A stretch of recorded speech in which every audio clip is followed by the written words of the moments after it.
Hello everyone, welcome to my channel. यदि चारों युगों की कंपैरिजन की जाए तो आज के युग में एक चीज़ की अधिकता बहुत ज़्यादा मैं देखती हूँ और एक चीज़ की उन्नति भी बहुत ज़्यादा मैं देखती हूँ। हालांकि बाकी कंपैरिजन यदि किया जाए बाकी चीज़ों में, बाकी और भी जो भी त्रेता युग में था या द्वापर युग में या सतयुग में, उन चीज़ों की तुलना में कलयुग में बहुत सारी खामियां पाई जाती हैं। जैसे मैं एग्जांपल देके आप लोग को समझाती हूँ। सतयुग में इंसान की हाइट बहुत ज़्यादा हुआ करती थी, लेकिन त्रेता, द्वापर और कलयुग आने तक अब कलयुग में सबसे कम हाइट होने लगी इंसानों की। उसी तरह इंसान की उम्र सतयुग में 1,00,000 वर्ष, त्रेता में 10,000 साल, द्वापर में 1,000 साल और अभी मैक्सिमम 100 और 100 के पार जो लोग जाते हैं, गिने चुने लोग जिनका रिकॉर्ड आ जाता है और लोग भी आश्चर्य करते हैं। अन्यथा आज हम देखते हैं कि इंसान की उम्र बहुत कम होने लगी है, यानी 80-90 तक भी पहुंचना आज कठिन हो गया है। ये दो तुलना मैंने की, एक हाइट की और एक उम्र की।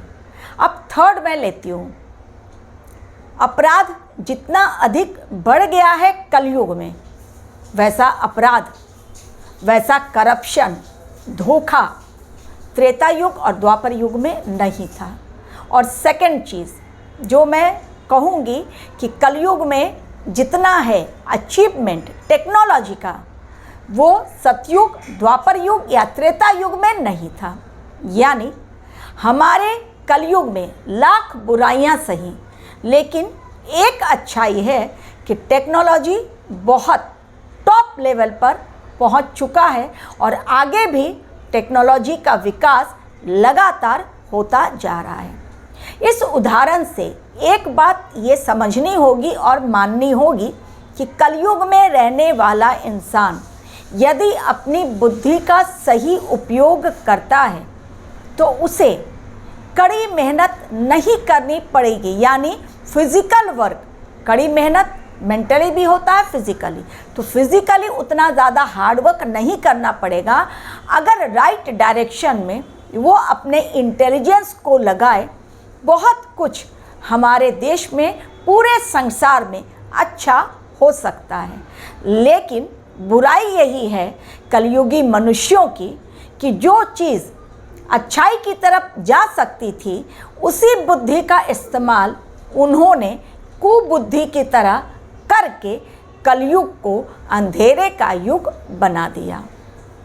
यानी एक बात जो अच्छी थी हमारे कलयुग में, यदि वो सही तरीके से इस्तेमाल की जाती तो आज हमारा भारतवर्ष, जो सिर्फ पहले सोने की चिड़िया कहलाता था, आज भी कहलाता। आज भी किसी के पास किसी चीज़ की कमी नहीं रहती और ग्लोबल वार्मिंग जो हम लोग वर्ल्ड लेवल पर देख रहे हैं, वो चीज़ें नहीं होती। ग्लेशियर पिघलने का जो कारनामा हम देख रहे हैं वो नहीं होता और इम्बैलेंसिंग जो हम देख रहे हैं एटमॉस्फेयर में, वातावरण में असंतुलन हो जाना, वो नहीं होता। अब बात करूंगी मैं उन करिश्माई अवतार की जिनका नाम है विष्णु भगवान के अंतिम अवतार यानी कल्कि अवतार के। अनकंडीशनल विक्ट्री ऑफ कल्कि अवतार इन कलयुग। लोग चाहें अपनी जितनी भी बुद्धि का इस्तेमाल कर लें कलयुग में, अपने आप को बचाने के लिए, अपने पापों को छिपाने के लिए या अपने जो उनका किया गया कार्य है उसको डिफेंड करने के लिए, लेकिन किसी भी तरह से वो अपने आप को डिवाइन विजडम जो कल्कि अवतार के पास है उससे आगे नहीं बढ़ सकते। जिस प्रकार स्वर भानु ने लाख कोशिश की विष्णु भगवान को, यानी विष्णु भगवान के मोहिनी स्वरूप को धोखा देने की, लेकिन किसी न किसी तरह से विष्णु भगवान के स्वरूप मोहिनी स्वरूप को पता चल गया कि वास्तव में स्वरभानु कौन है, और तब उनका खेल स्टार्ट हो गया। आज के युग में भी कल्कि अवतार की अनकंडीशनल विक्ट्री यदि निश्चित है तो उसके तहत वो भी डिमांड करेंगे अनकंडीशनल सरेंडर की, क्योंकि भक्त और ईश्वर का रिश्ता हर युग में कायम रहता है। कल युग में भी जो लोग बचेंगे और जो लोग सतयुग की जर्नी करने के लिए आगे की ओर कदम बढ़ाएंगे, उनका जीवन भी पूरी तरह से प्योरेस्ट फॉर्म में होना चाहिए, एवं उनमें भी विदाउट एनी कंडीशन कल्कि देव के सामने सरेंडर की फीलिंग्स आनी चाहिए। जब ऐसा होगा तभी वो कल्कि देव के समीप जा पाएंगे।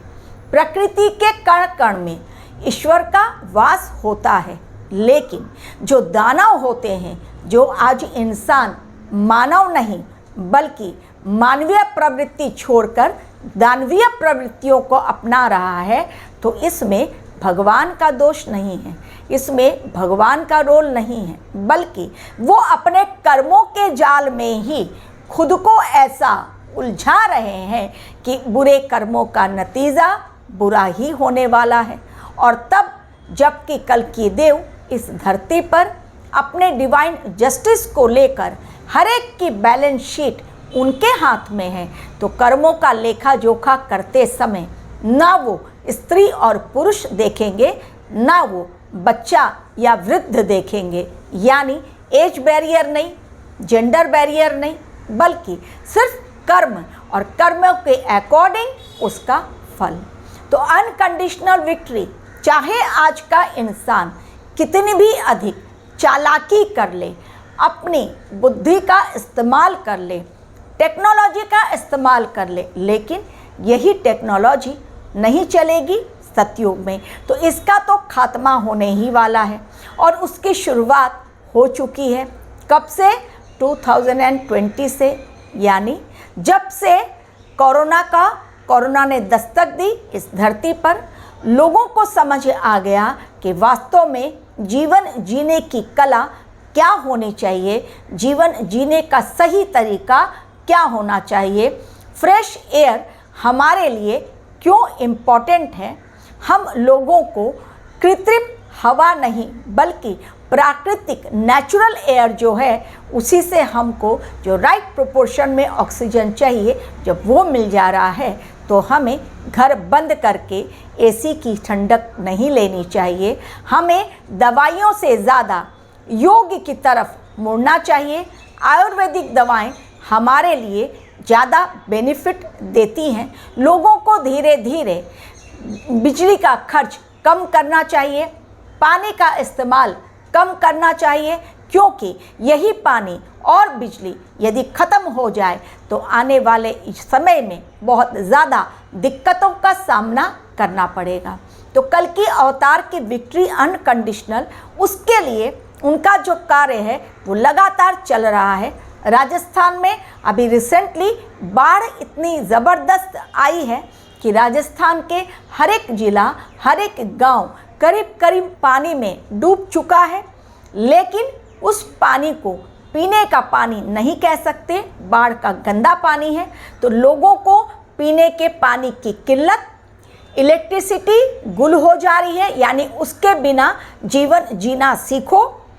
पानी कम यूज़ करो, अदरवाइज़ जब पानी की समस्या कितनी भयंकर फ्यूचर में होगी उसका ट्रेलर लोगों को अभी से दिखलाई पड़ रहा है।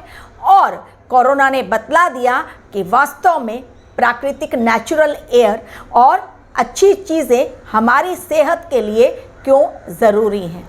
तो आयुर्वेदिक की तरफ और लोगों को योग करने की तरफ धीरे धीरे इंसानों को प्रकृति मोड़ती चली जा रही है, नेचर के करीब ला रही है। और इसी के लिए जब हमारे ही देश ने योग दिवस मनाना स्टार्ट किया तो पूरी दुनिया ने 21 जून को योग दिवस के रूप में मनाना स्टार्ट कर दिया। यानी लोग योग की तरफ जुड़ने लगे।